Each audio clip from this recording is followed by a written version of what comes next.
How we doing, guys? Just want to talk about a little something today. I actually reflected a lot today. It's always hard to reflect on your life when you're always running around doing a lot of things, trying to get a lot of things done. So when things do eventually start to slow down like they did today, and you are on your own, you do have time to reflect and look back on how far you've gone. Like today, I looked back on how far I've came, and it's a crazy, crazy, crazy journey it's been. I was just thinking back to at the start of COVID when everything closed, and it just seemed, as you know, for everybody, it just seemed like it was never going to end, and it was such a shock. Like when people were saying that before it even began, like, oh, they're going to close the country and all. Like I was thinking the same as everyone, like they can't close the country, you know. But they did, and I was like, Jesus, I never thought that would happen. There's a lot of things that have happened in the past year that I never thought would happen, and they did.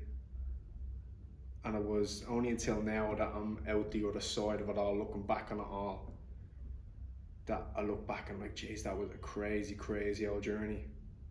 Like thinking back to when I was working in Gym X, and then it just closed, and it's just like, well, what now? Like, what you do? Like, I can't make money, you know, I've no clients. You have to start thinking of ways that you can make shit happen, you know. Because I had a goal in my head that when me and Sam met, that we wanted to get out of Dublin, we wanted to get out of Ireland. It was not our scene. It, for me, and especially Sam as well, like, no disrespect to anybody that's living in Dublin. I love a lot of people that live in Dublin, but the general overview of a lot of people in Dublin is very negative. So definitely wanted to get away from that. Like over here, since me and Sam have moved over, you haven't heard the C word. There's no news stations playing all day in everybody's houses. There's people don't talk about it on the street. They just get on with it. You know, like back home, if when I was working in the gym, the second you see someone, it's like, oh, COVID's terrible, innit?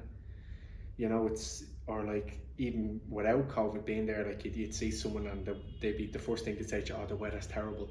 It's straight away with people in Dublin and especially Ireland as well, is that straight away they look at the negative, what is going on. It's never the positive.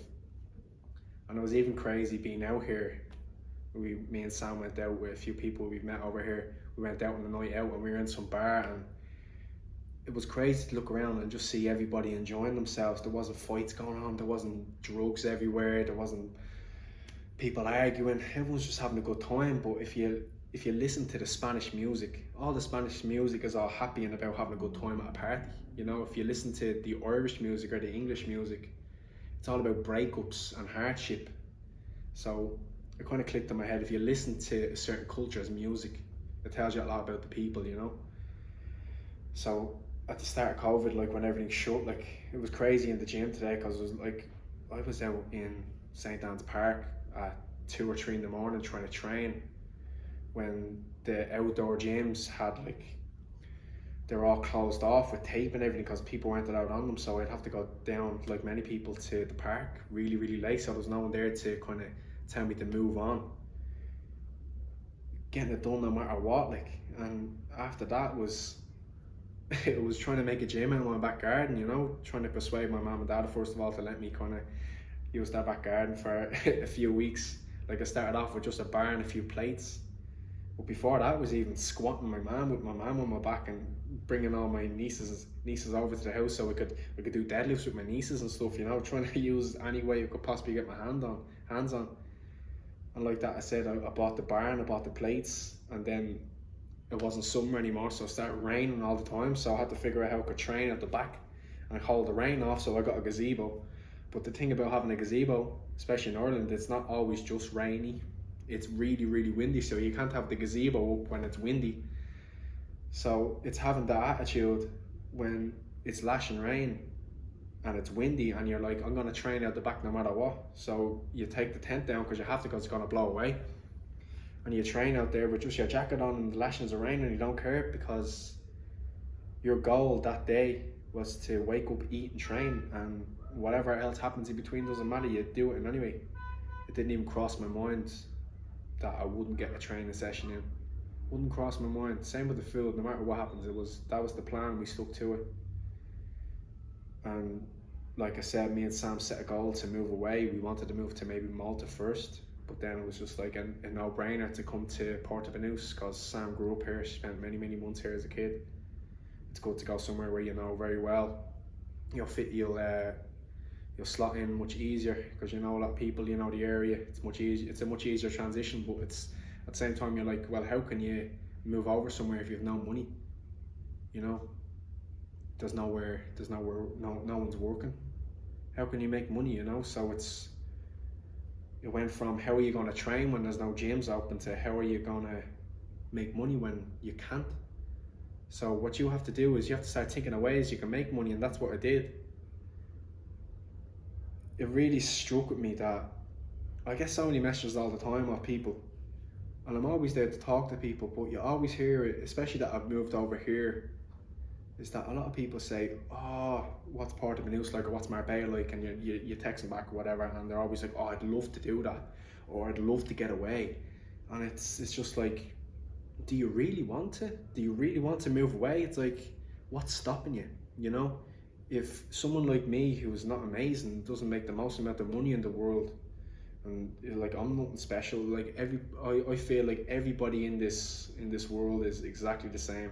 Doesn't matter if you have a harder than everyone else or easier than everyone else. No one has an excuse for why they don't live up to their greatest potential. But if you really wanted something in life, you would go get it no matter what the circumstances. Like I said, if you don't have a job and you need to make money, there's plenty of ways you can make money. You know, look at the internet and your phone. Like I've made so much money in the past year on my phone versus me working. Like I've made more money on my phone than I would have in the gym. You know, I've made more money with everything closed than open.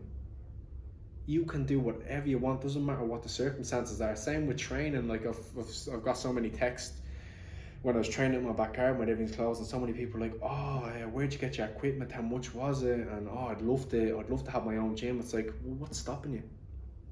And like COVID went on, like Ireland was locked down level 5 for about a year. And when gyms started to open back up, you see all these people that text you at the start of COVID, and like they still haven't got any equipment. You're like, you really don't want this. Like at the end of the day, if you accomplish your goals, it's not down to texting me and texting someone saying, oh, that's great, I'd love to do that. It's did you do that? Did you do it? Did you go out and buy the equipment? If you wanted like a dream body, like a 6-pack or something, you're like, oh, if they text me saying, oh, I'd love a 6-pack, it's like, what's stopping you? Like I got mine because I really wanted it. So I understood that I have to do abs just say every day, and that's what I've done, and I got it. We're moving away here. I understood that I have to earn a certain amount of money so that I can pay for rent for a certain amount of time and pay for food. So I done that. It's like, it's not rocket science. If you really want something, there's no excuses for not going and getting it. And that's why I reflected on that today. I was in the gym and it was 34 degrees today, and I was in the gym. I was like, geez, it's a long way from training in St. Anne's at 2 or 3 o'clock in the morning with no equipment or out in my back garden when it was -7, snowing, and I couldn't have the gazebo up. Having to have a fire at my back garden because it was so cold. It's a hell of a long way from there to here. And looking back on it all, like, I made that happen because I really wanted it. And it goes back to that quote that I always refer back to. It's like, everybody, doesn't matter if you're me, you, whoever you are, you always get what you really want in this life. You can say whatever you want. You can say you want abs, you want to move away, you can say whatever you want. At the end of it all, you always get what you really want. So if you want abs but you're not willing to work for it, you're not going to get them because you don't really want it. You always get what you want in life. You have to be willing to work for it. You have to be willing to work for it. It's like there's so many people saying, I want this car, I want that house, I want to live there. And you're like, well, how are you going to do it? You know? And they're like, oh, I'm just going to win the lottery. That's a dream world. You cannot base your goals off winning the lottery. You have to work for what you want. It's like me and Sam sat down last week and put out a plan of what we want and how we're going to get it. You, like, for example, I'm like, I want so many followers on Instagram. How am I going to get it? I wrote down how I'm going to get it. Or I want to get to 100 kilos. How am I going to get to 100 kilos? I have to eat 7,000 calories every day for 4 months in order to get that. I understand what I want and how I'm going to get it. You can't write on that page what you want. A Ferrari, how are you going to get it? The lottery.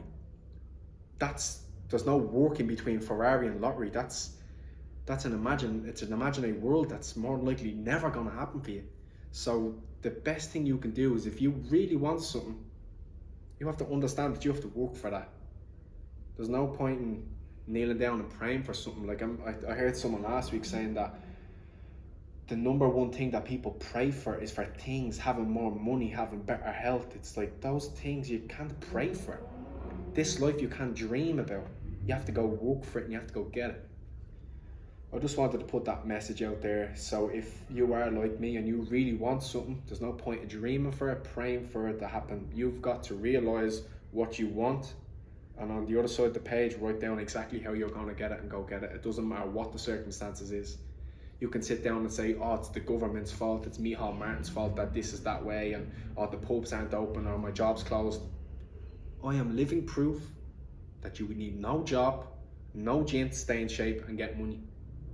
You have no excuses for not being where you want to be and who you want to be. Understand? I just want to put that message across, and it not that it infuriates me or annoys me, but it's like, I believe in people. Like, if I look outside my window here, there's people in Rolls Royces and Lamborghinis who are they're not that bright of people. They're not too much more brighter than you.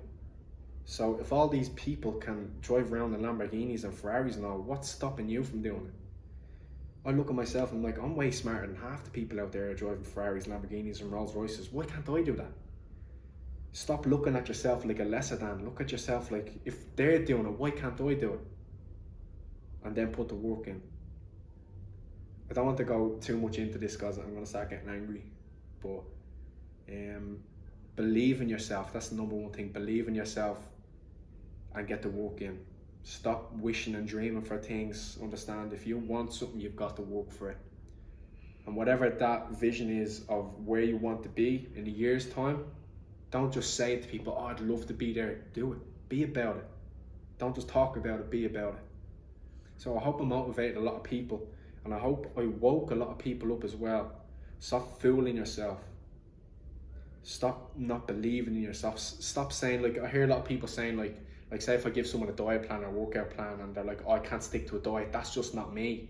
What you mean it's just not you? Never define yourself. Like, a lot of people define themselves as like, oh, I'd love to have big legs, but I don't train legs, that's just not me. It's like, what you mean it's not you? When did you define yourself? People put limitations on themselves. Like, the only limitations we have is the one that we put on ourselves. I don't look at myself like I've any limitations. I'm going to leave it at that. But I hope I motivated a few people. I hope I woke a few people up, and I hope you enjoyed the video. There's a lot more to come. Tell me what you guys would like to see, like to see me do or upload, and I'll do it. But there's a lot more videos to come next month. A lot of exciting things. So with that, like and subscribe, and I'll see you next time.